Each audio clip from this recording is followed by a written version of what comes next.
வரலட்சுமி சரத்குமாருக்கும் நிக்கோலை சச்தேவுக்கும் ஜூலை 10ஆம் தேதி மேரேஜ் நடந்து முடிஞ்சிருக்கு. இவங்களோட மேரேஜ் தாய்லாந்துல நடந்திருக்கு.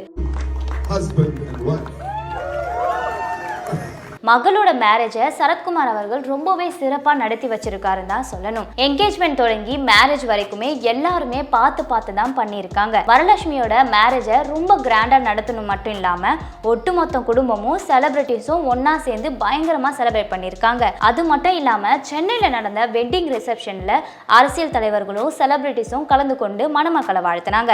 அதுக்கு முன்னாடி நடந்த ப்ரீ வெட்டிங் பார்ட்டிலையும் நடிகர் நடிகைகளும் எல்லாருமே கலந்துக்கிட்டாங்க.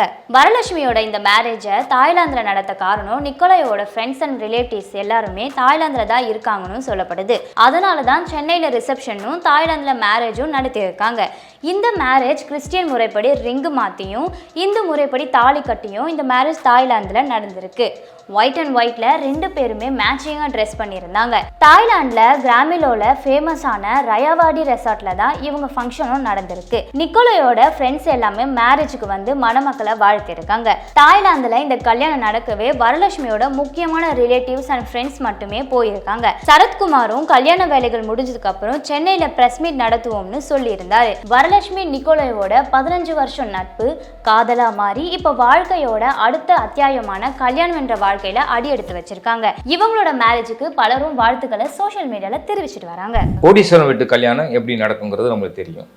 அதுலேயும் இவங்க வந்து பல கோடிக்கு அதிபதி நிக்கோலாய் அப்படிங்கிறப்ப அது ஒரு ஆடம்பர திருமணமாக தான் நடத்துகிறாங்க. நம்மளும் பார்த்துட்ருக்கோம். இன்னும் அந்த திருமண கொண்டாட்டம் முடியலை. திருவிழா அப்படிங்கிறத தாண்டி வந்து ரொம்ப ஒரு சொகுசாக ஆடம்பரமாக அந்த திருமணம் நடக்குது. நம்ம சார்பையும் வாழ்த்தலாம்.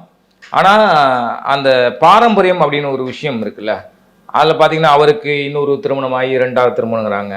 இந்த சைட் பார்த்தா வருவுக்கு வந்து நிறைய காதலை சந்திச்சு இது பண்ணிடுறாங்க. எது எப்படி இருந்தாலும் இப்போ மனசும் ஒத்து போச்சு. 2வது இந்த உருவ கேலி அப்படிங்கிறது இன்னும் விட மாட்டாங்கிறாங்க யாரும்.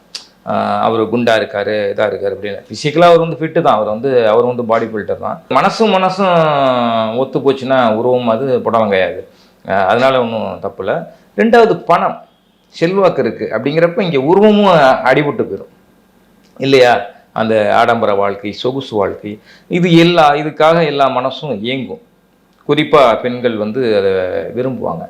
அப்படி கூட ஒத்து போயிருக்கலாம். நம்மளுக்கு ஒரு செல்வாக்கான வாழ்க்கை கிடைக்குது, செல்வாக்கான துணை கிடைக்குது அப்படின்னு ஒத்து போயிருக்கலாம்.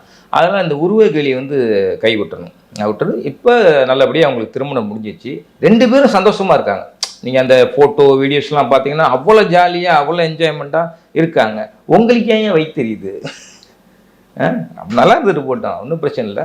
பட் அந்த விமர்சனங்கள் இருக்கத்தான் செய்யும். அதெல்லாம் கடந்து வரணும்.